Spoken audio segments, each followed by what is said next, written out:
کھلے آنکھ صلی اعلیٰ کہتے کہتے، کھلے آنکھ صلی اعلیٰ کہتے کہتے، کھلے آنکھ صلی اعلیٰ کہتے کہتے۔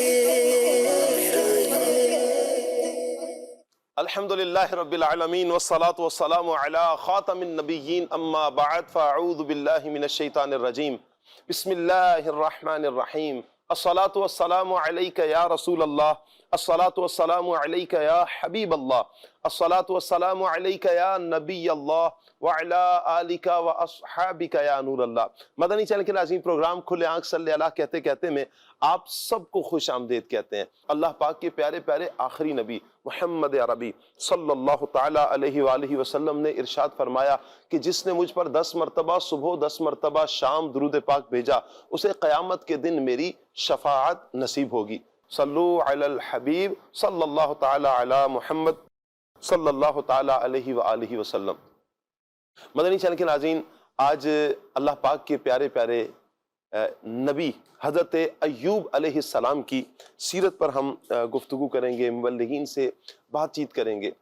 آج اگر ہم نے صبر کی، ہمت کی، برداشت کی اور حوصلے کی زندہ مثال دیکھنی ہو، کوئی مثال پڑھنی ہو، تو ہمیں حضرت ایوب علیہ السلام کا صبر، ایوب علیہ السلام کی ہمت، ایوب علیہ السلام کا حوصلہ ہمیں نظر آتا ہے۔ ایک طرف ایسا وقت ہے کہ آپ کے پاس صحت ہے، اولاد ہے، مال ہے، بہت کچھ اللہ پاک نے عطا فرمایا، لیکن جب آزمائش کی صورت آتی ہے تو سب کچھ چھن جاتا ہے، اولاد بھی چلی جاتی ہے، مال بھی چلا جاتا ہے، اور پھر جو صحت ہے یہ بھی بیماری کی طرف منتقل ہو جاتی ہے۔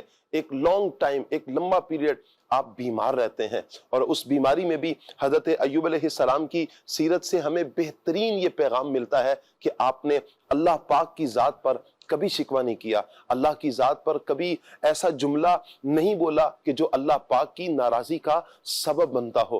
آپ نے ہمیشہ اس عالم میں بھی اللہ کا شکر ہی ادا کیا، اللہ کی رضا پر راضی رہے۔ اولاد ملی، اللہ کی رضا پہ راضی ہیں، مال ملا، اللہ کی رضا پر راضی ہیں۔ آپ کے پاس مال جب چھن جاتا ہے، آپ اس پر بھی اللہ کی رضا پر راضی رہتے ہیں۔ صحت ہے، اللہ کی رضا پر راضی ہیں، لیکن جب بیماری آ جاتی ہے تب بھی اللہ پاک کی رضا پر راضی رہتے ہیں۔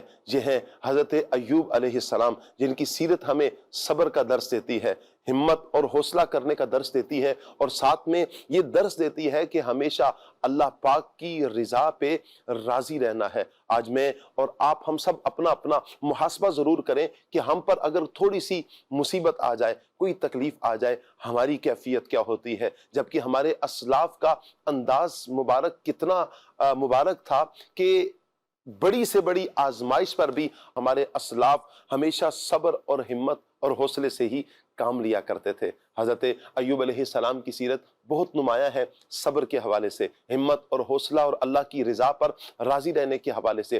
آج انشاءاللہ حضرت ایوب علیہ السلام کی سیرت پر ہی ہم گفتگو کریں گے، بہت سے پہلوؤں پر انشاءاللہ ہم گفتگو کریں گے۔ پیغام قرآن سیگمنٹ بھی ہوگا، کلام بھی سنیں گے، اور انشاءاللہ ٹاپک پر مبلغین سے گفتگو بھی کریں گے۔ قاری کاشان صاحب ہمارے ساتھ ہوتے ہیں، قاری کاشان صاحب کو مرحبا کہیں گے۔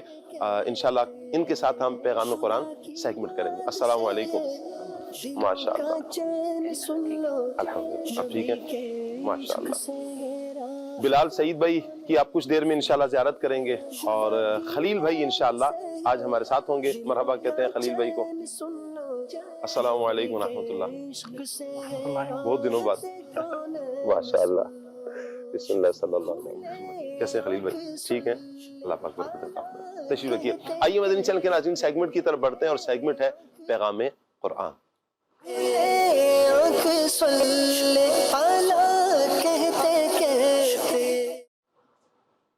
اعوذ باللہ من الشیطان الرجیم۔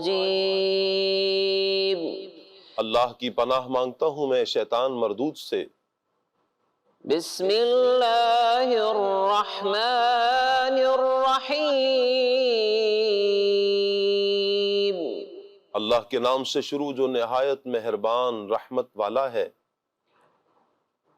وَمِنْ أَهْلِ الْكِتَابِ مَنْ إِنْ تَأْمَنْهُ تأمنه بقنطار يؤده إليك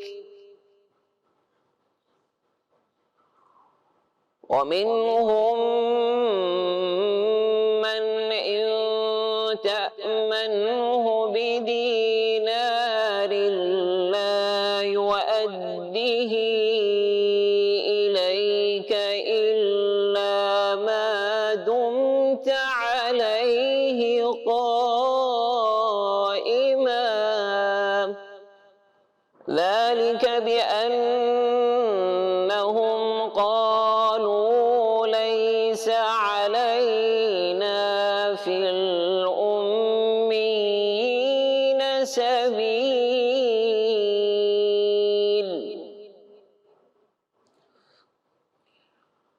ويقولون على الله الكذب وهم يعلمون بلى من أوفى بعهده واتقى فإن الله يحب المتقين.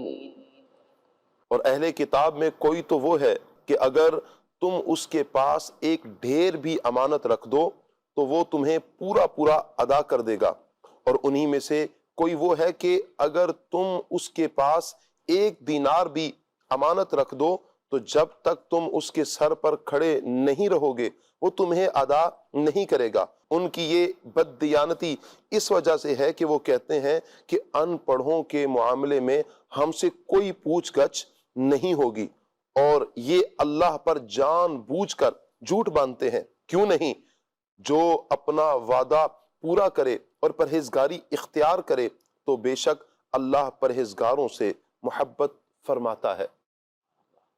یہ آیت مبارکہ اہل کتاب کے بارے میں نازل ہوئی، اور اس میں ظاہر فرما دیا گیا کہ ان میں دو قسم کے لوگ ہیں، ایک امانت دار اور دوسرے بد دیانت۔ بعض تو ایسے ہیں کہ ان کے پاس ڈھیروں ڈھیر مال بھی امانت کے طور پر رکھ دیا جائے تو وہ بغیر کسی کمی بیشی کے وقت پر ادا کر دیتے ہیں، جیسے حضرت عبداللہ بن سلام رضی اللہ تعالی عنہ، جن کے پاس ایک قریشی نے 1200 اوقیہ یعنی تقریباً 147 کلو سونا امانت کے طور پر رکھا۔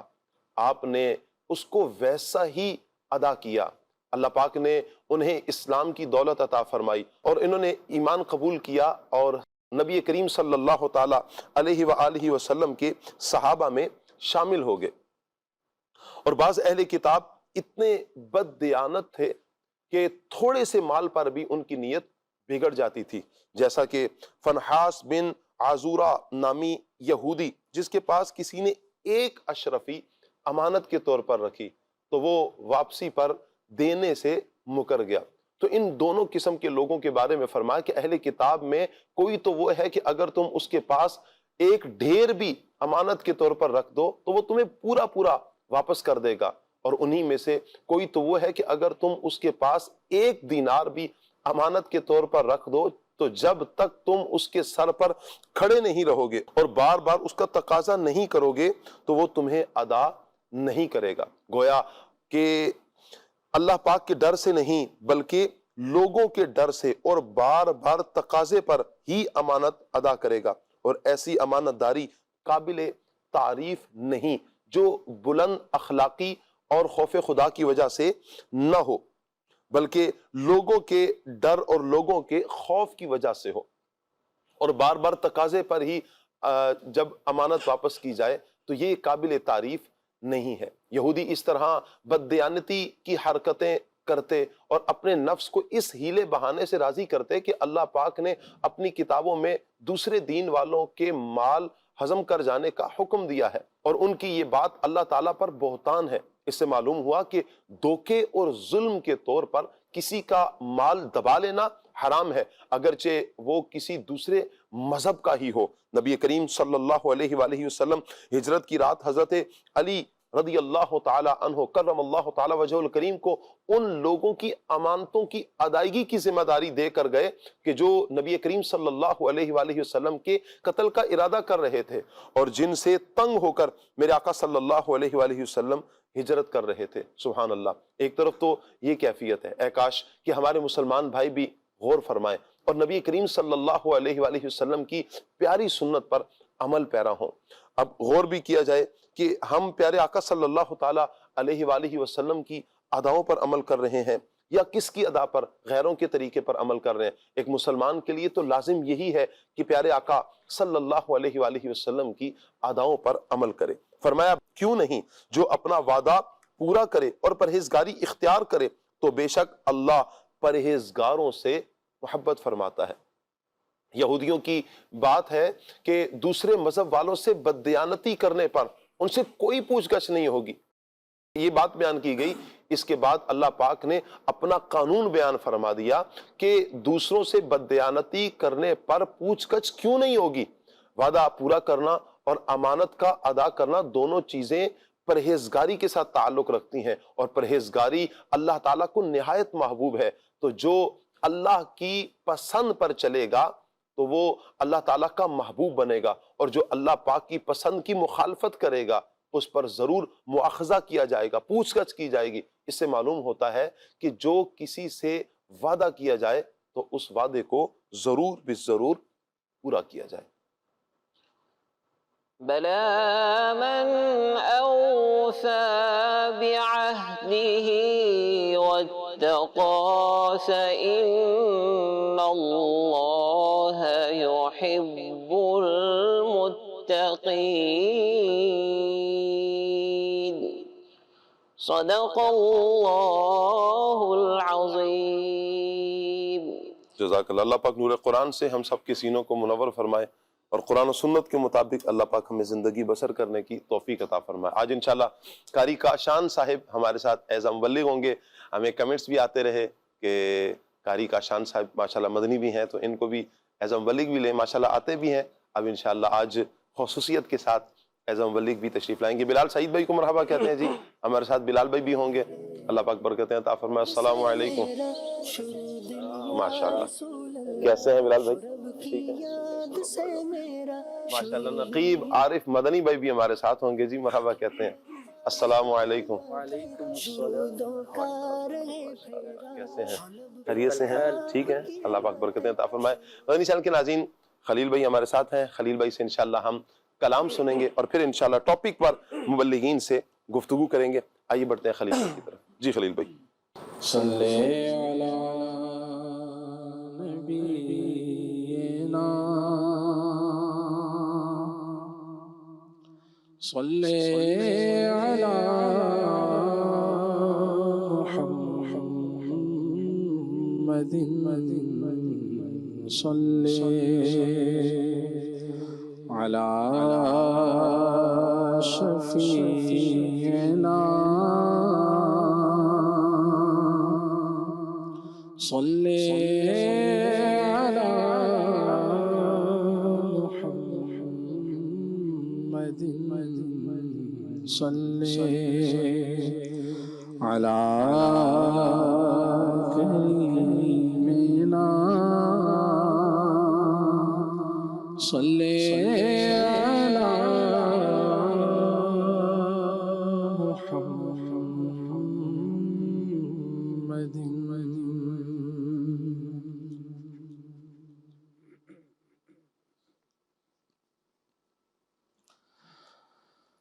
میرا تو سب کچھ آپ پر قربان یا رسول اللہ، میرا تو سب کچھ آپ پر قربان یا رسول اللہ، میرا تو سب کچھ آپ پر قربان یا رسول اللہ،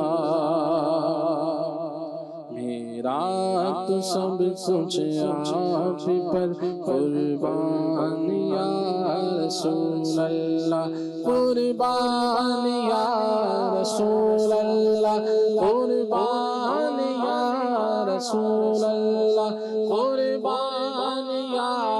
رسول اللہ میرا تو سب کچھ آپ پر قربان یا رسول اللہ میرا تو سب کچھ آپ پر قربان یا رسول اللہ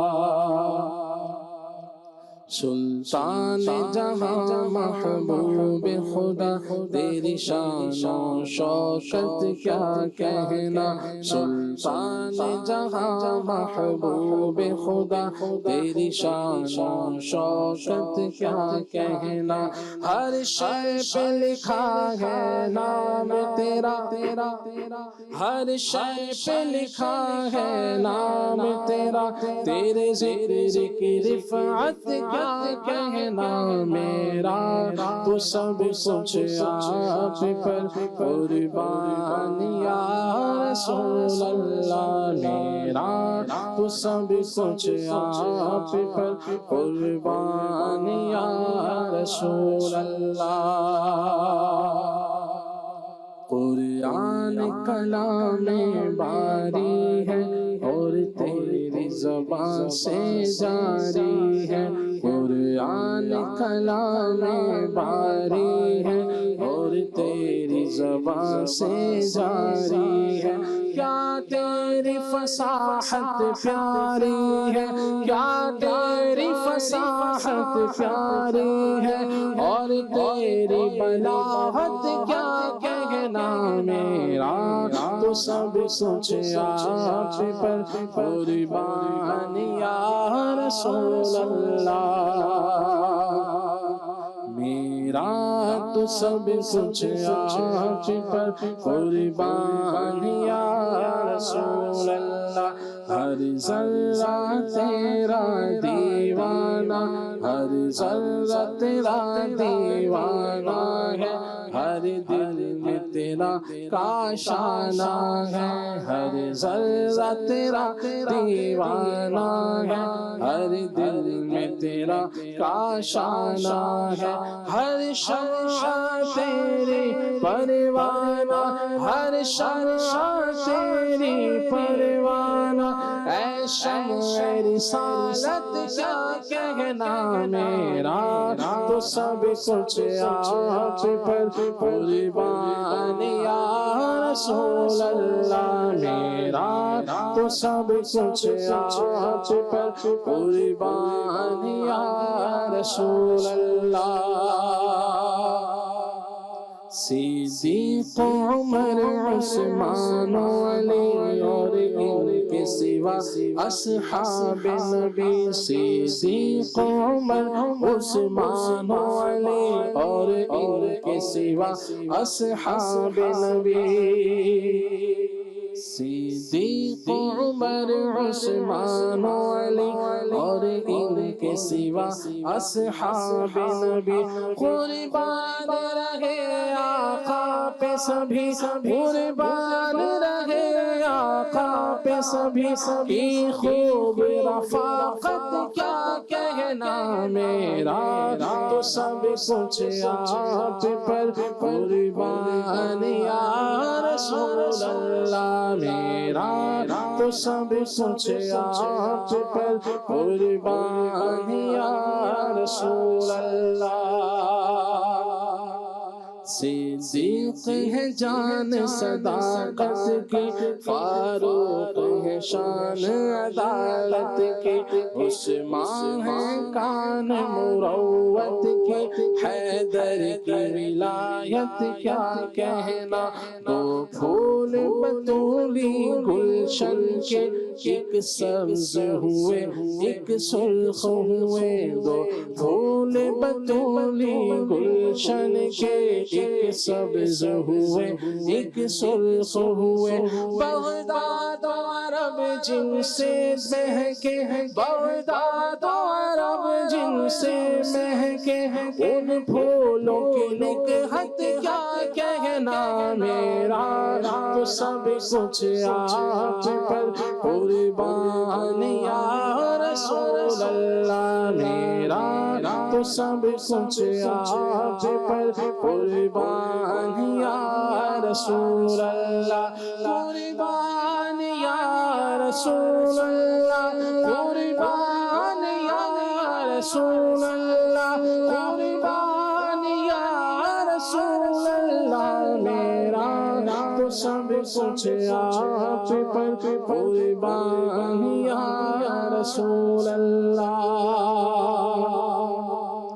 آنکھوں سے کیا دریا جاری اور لب پہ دعا پیاری پیاری، آنکھوں سے کیا دریا جاری اور لب پہ دعا پیاری پیاری،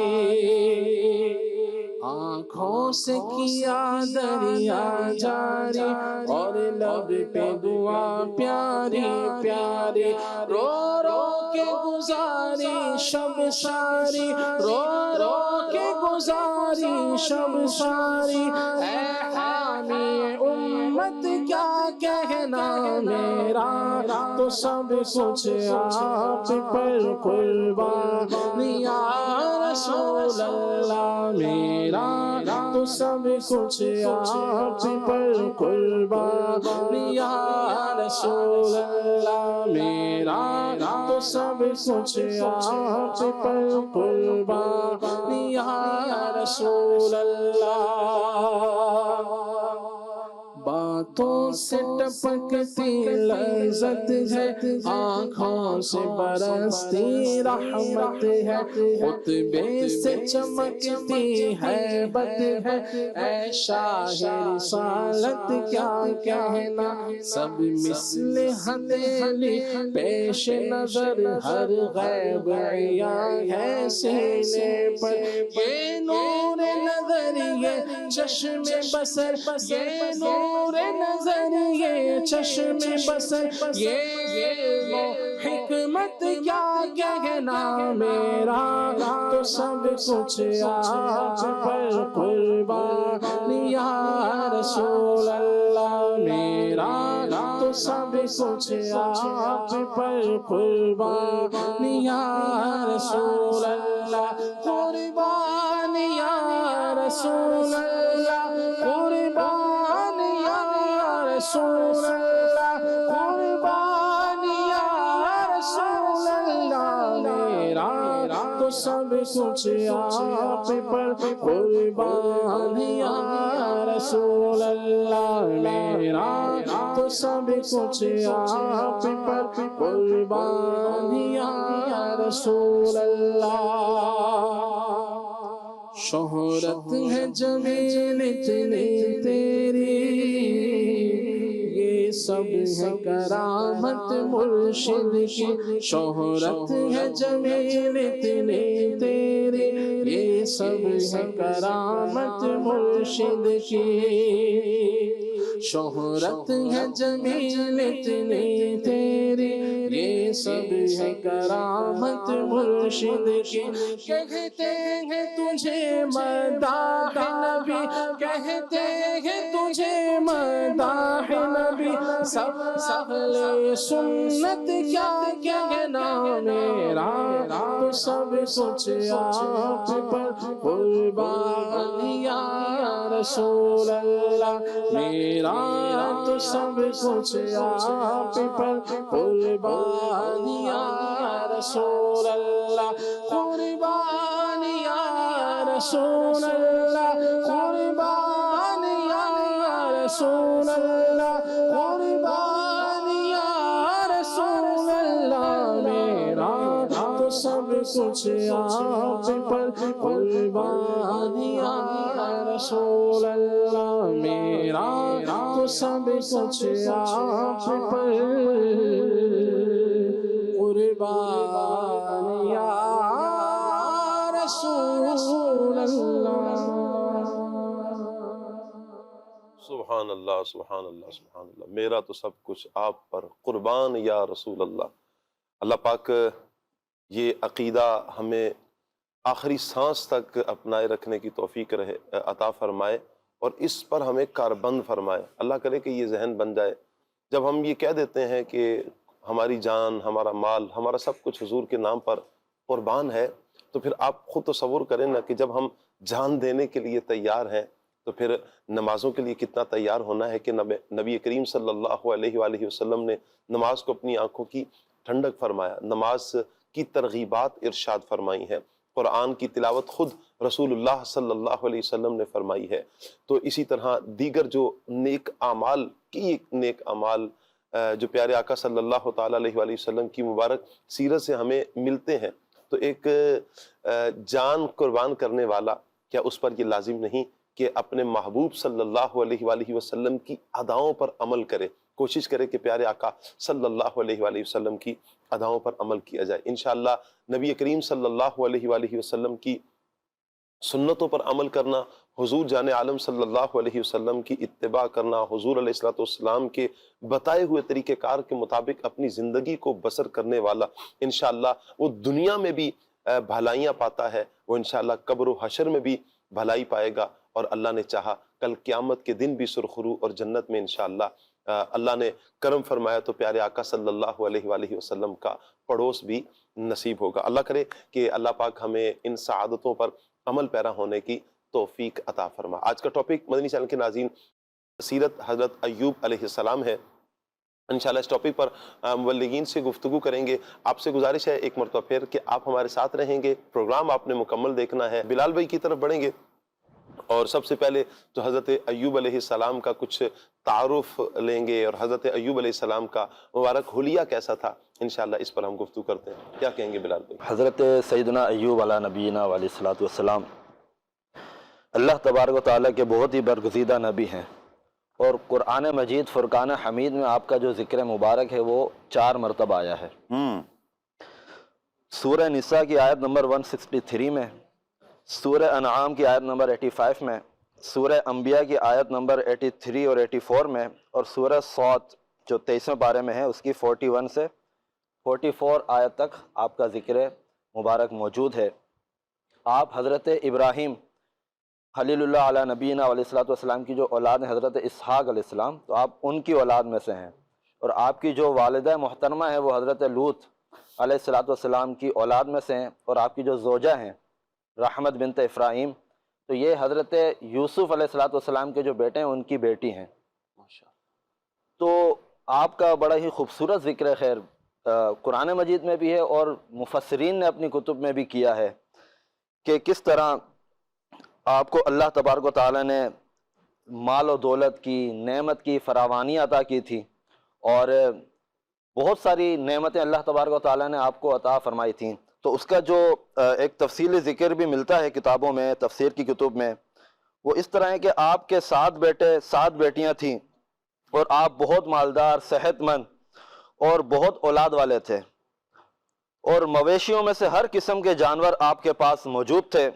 500 خدام کاشتکاری اور کھیت کی دیکھ بھال کرنے والے تھے، ہر خادم کے تحت 500 غلام بیوی بچوں سمیت تھے، اور آپ کے پاس 3000 اونٹ، 7000 بکریاں اور 500 بیل تھے۔ اللہ آپ شیطان کے ان واروں سے محفوظ تھے جن سے وہ مال و عزت والوں کو، غافلوں کو اور اللہ کی اطاعت سے منہ موڑ کر دنیا میں مشغول رہنے والوں کو مبتلا کرتا تھا۔ یہ اللہ پاک کی آپ پر یعنی خاص رحمت تھی کہ آپ کو ان چیزوں سے محفوظ فرمایا ہوا تھا۔ جہاں تک آپ کے حلیہ مبارک کی بات ہے تو آپ علیہ الصلوۃ والسلام کے بال گھنگریالے، خوبصورت کشادہ آنکھیں، شکل و صورت بہت حسین، گردن چھوٹی، سینہ چوڑا، پنڈلیاں اور کلائیاں مضبوط، اور قد مبارک لمبا تھا۔ تو یہ آپ کا کچھ حلیہ مبارک اور تعارف تھا۔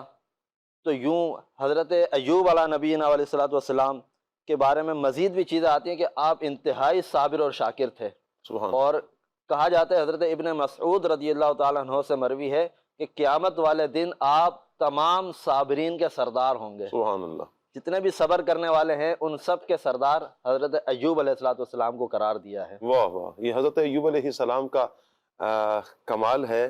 اللہ پاک کے جتنے بھی انبیاء کرام علیہ السلام ہیں، اللہ پاک نے بہت سی خصوصیات کا یوں کہیں کہ جامع بنایا ہے، انہیں بہت سی خصوصیات سے اللہ پاک نے نوازا ہے، لیکن صبر، ہمت، حوصلہ، یہ حضرت ایوب علیہ السلام کا آج تک کیا انشاءاللہ رہتی دنیا تک بھی آپ کے صبر کی، آپ کے ہمت اور حوصلہ کی اور اللہ کی رضا پر راضی رہنے کی مثالیں دی جاتی تھیں، دی جاتی ہیں اور دی جاتی رہیں گی. یہ مثالیں دی جاتی رہیں گی، اور ان مثالوں میں اصل یہ ہے کہ ہمارے لیے درس ہے کہ بڑی سے بڑی کوئی آزمائش آ جائے، جس رب نے کوئی آزمائش بھیجی ہے وہی رب اس کو ختم بھی کرنے والا ہے، وہی اس آزمائش کو دور بھی فرما دے گا. تو ہم اپنا ذہن بنا لیں کہ اللہ کریم ہے، وہ اس آزمائش سے ہمیں نجات عطا فرمائے گا. حضرت ایوب علیہ السلام کا ذکر ہو رہا ہے، میں چاہوں گا قاری کاشان صاحب ہمارے ساتھ ہیں. قاری صاحب، قرآن پاک حضرت ایوب علیہ السلام کی صفات کو، آپ کی خصوصیات کو کس انداز میں بیان کرتا ہے، کیا فرمائیں گے آپ؟ بسم اللہ الرحمن الرحیم. حضرت ایوب علیہ نبینا علیہ الصلاۃ والسلام اللہ تبارک و تعالیٰ کے برگزیدہ بندے بھی ہیں، اور آپ کا نام نامی نام مبارک اگر صرف صفت کے ساتھ بیان کیا جائے، صرف صفت ذکر کی جائے کہ صبر، آپ کے نام کا صرف صبر نام اگر ذکر کیا جائے تو آپ کا نام نامی نام مبارک جو ہے وہ لوگوں کے ذہن میں آ جاتا ہے. اور یہ کمال ہستی ہیں، اللہ تبارک و تعالیٰ نے انہیں بڑے کمالات عطا فرمائے. اور اللہ تبارک و تعالیٰ نے قرآن مجید فرقان حمید میں 4 جگہ جیسے ذکر بھی فرمایا. سورہ نساء میں فرمایا انا اوحینا الیک کما اوحینا الی نوح والنبیین من بعدہ واوحینا الی ابراہیم واسماعیل واسحاق ویعقوب والاسباط وعیسیٰ وایوب ویونس وہارون وسلیمان وآتینا داود زبورا. اور سورہ انعام میں کیا فرمایا؟ وَوَهَبْنَا لَهُ إِسْحَاقَ وَيَعْقُوبَ كُلًّا هَدَيْنَا وَنُوحًا هَدَيْنَا مِنْ قَبْلُ وَمِنْ ذُرِّيَّتِهِ دَاوُودَ وَسُلَيْمَانَ وَأَيُّوبَ وَيُوسُفَ وَمُوسَى وَهَارُونَ وَكَذَلِكَ نَجْزِي الْمُحْسِنِينَ. اور مزید سورہ انبیاء میں ارشاد فرمایا وَأَيُّوبَ إِذْ نَادَى رَبَّهُ أَنِّي مَسَّنِيَ الضُّرُّ وَأَنْتَ أَرْحَمُ الرَّاحِمِينَ. اور مزید فرمایا سورہ صاد میں وَاذْكُرْ عَبْدَنَا أَيُّوبَ اذ نادى ربه انی مسنی الشیطان بنصب وعذاب. تو یہ اللہ تبارک و تعالی نے قرآن مجید فرقان حمید میں آپ کی صفات کو ذکر بھی فرمایا، اور کئی مقامات پر اللہ تبارک و تعالی نے یہ فرمایا.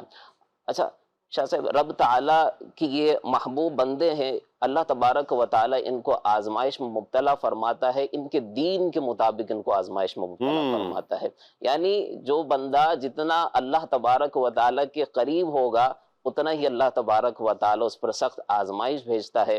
اور یہ آزمائش رب تعالیٰ کی ناراضی نہیں بلکہ اللہ تبارک و تعالیٰ کی بارگاہ میں قرب اور عزت پانے اور یہ بلندی درجات کی یہ دلیل ہوتی ہے. بہت خوب. تمام انبیاء کرام علیہم الصلاۃ والسلام اللہ تبارک و تعالیٰ کے مقرب بندے بھی ہیں، مخصوص بندے ہیں. تو جب یہ مخصوص بھی ہیں، مقرب بھی ہیں، تو اللہ تبارک و تعالیٰ انہیں آزمائش میں بھی زیادہ مبتلا فرماتا ہے.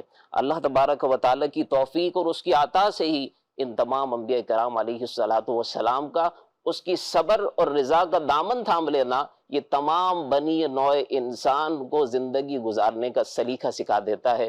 زندگی گزاری کیسے جاتی ہے، اور ان مبارک ہستیوں کی یہ زندگیاں ہیں جو تمام اور کامل جو ہے اسوہ حسنہ پر قائم ہے. اللہ تبارک و تعالیٰ قرآن مجید فرقان حمید میں ارشاد فرماتا ہے انا وجدناہ صابرا نعم العبد انہ اواب. اللہ فرماتا ہے بے شک ہم نے اسے صبر والا پایا. نعم العبد، یہ کیسا سونا بندہ ہے، کیسا اچھا بندہ ہے. انہ اواب، بے شک یہ بہت زیادہ رجوع کرنے والا ہے. اللہ فرماتا ہے فرشتوں سے کہ یہ کیسا اچھا بندہ ہے. تو آپ پر جب آزمائشیں مزید ہوتی چلی گئیں تو آپ کا انداز بیان دیکھیں، انداز زندگی دیکھیں، طرز دیکھیں، قول و فعل دیکھیں، عمل دیکھیں کہ آپ مزید جو ہے اللہ تبارک و تعالیٰ کی بارگاہ میں لو لگاتے ہیں، اللہ تبارک و تعالیٰ کی بارگاہ میں عجز و انکساری اختیار کرتے ہیں. جیسے جیسے آپ پر آزمائش بڑھتی چلی گئی آپ کا جو ہے صبر و رضا کا تھامن بھی اللہ تبارک و تعالیٰ سے مضبوط ہوتا چلا گیا. اللہ تبارک و تعالیٰ ان کے نقش قدموں پر ہمیں چلنے کی اللہ کریم ہمیں توفیق بھی عطا فرمائے. مفتی صاحب کیا کمال لکھتے ہیں کہ جب آپ کو ایک ایک کر کے یہ پتہ چلتا گیا، کہنے والے نے آپ کو یہ کہا جناب آپ کا مال چلا گیا، آپ کے مویشی چلے گئے، آپ کی زمینیں چلی گئیں، حتیٰ کہ آپ کا جسم بھی اب جو ہے بیماری میں مبتلا ہو گیا.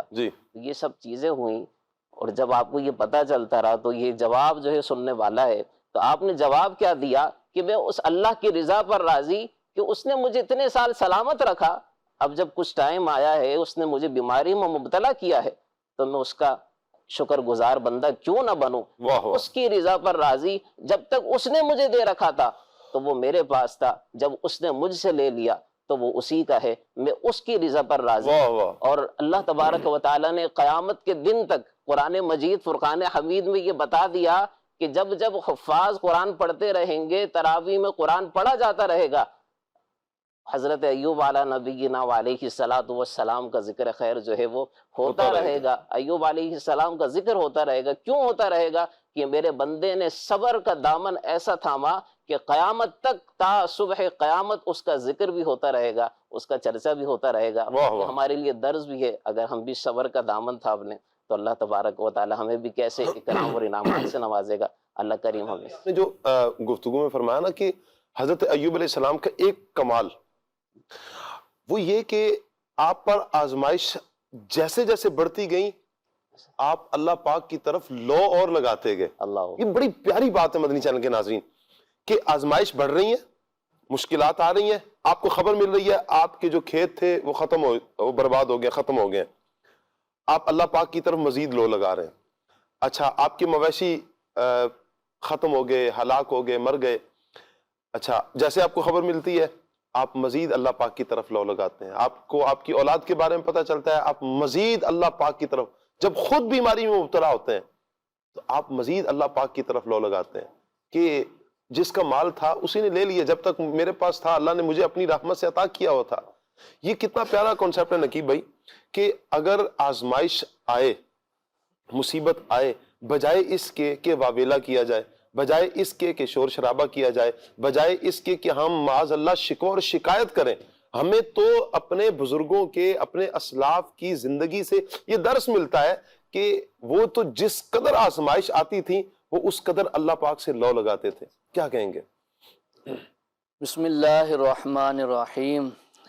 صوفیہ نے فرمایا ہے کہ دکھ بندے کو اللہ کے قریب کرتے ہیں واہ واہ، اور سکھ بندے کو اللہ سے دور کرتے ہیں، اکثر ایسے ہوتا ہے۔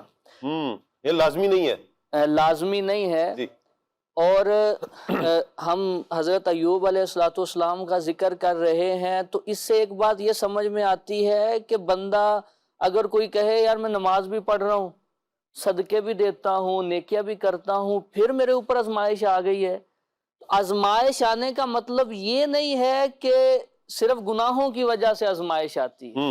وہ رب جب چاہے جس کو چاہے آزما سکتا ہے کہ بندہ اللہ کے قریب کتنا اور اللہ کا وفادار کتنا، کہ وہ رب دیکھیں بندہ الحمدللہ کہتا ہے جب نعمتیں ملتی ہیں، بالکل، لیکن ایک مقام یہ بھی ہے کہ بندہ انا للہ و انا الیہ راجعون بھی کہے، جی اور یہ دوسرے کی آزمائش سن کے کہنا اور ہے، جی، اگر اپنے اوپر بیت ہائے گئی ہائے ہو ہائے ہائے، پھر یہ بندہ کہے یہ سب اللہ کا ہے، ہم بھی اللہ کے، یہ مال اللہ کا، اسی نے دیا اسی نے لے لیا، یہ اللہ کی طرف ہے۔ ایک حدیث قدسی ہے، بڑی خوبصورت حدیث ہے۔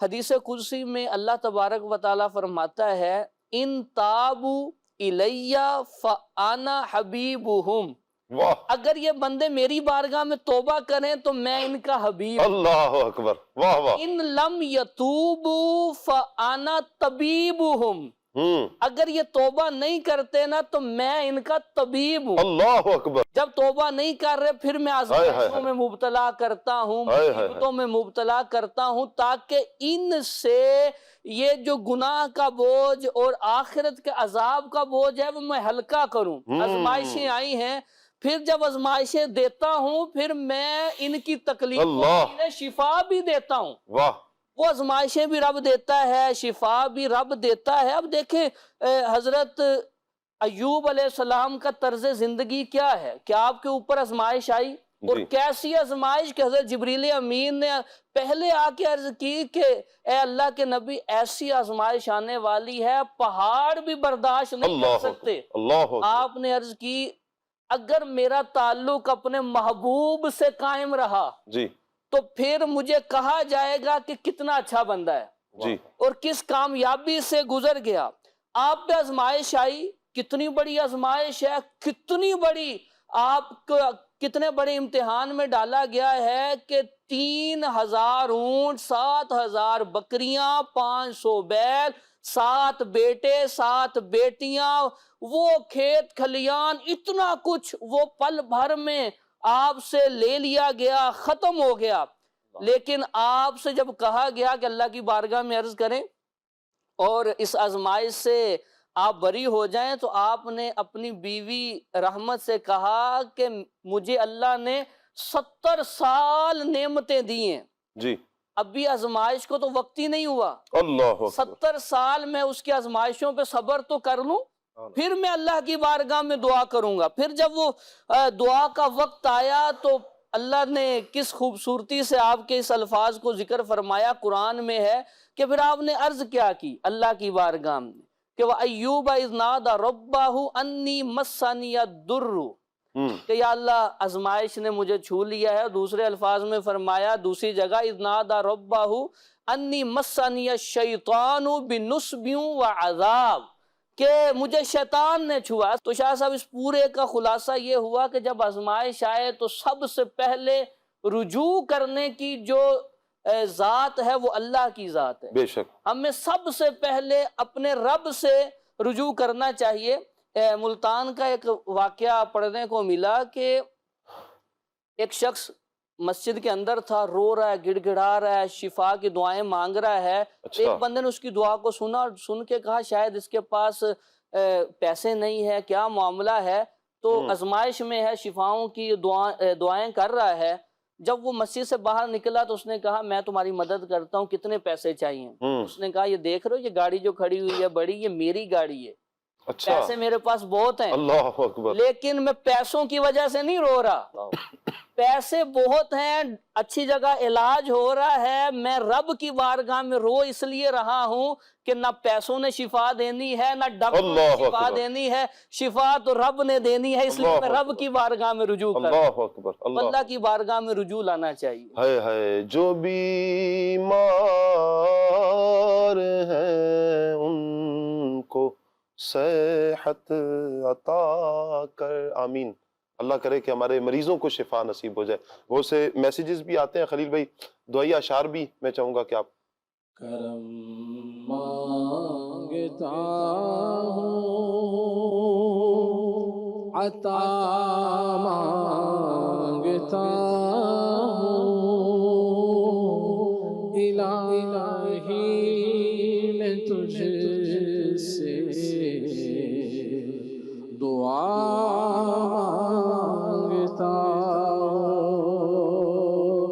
جو مفلس ہیں ان کو تو دولت عطا کر, جو بیمار ہیں ان کو صحت عطا کر, جو بیمار ہیں ان کو صحت عطا کر, مریضوں کی خاطر شفا مانگتا ہوں, الہی میں تجھ سے دعا مانگتا ہوں. عطا کر تو شان کریمی کا صدقہ تو دے دے الہی, رحیمی کا صدقہ عطا کر تو شان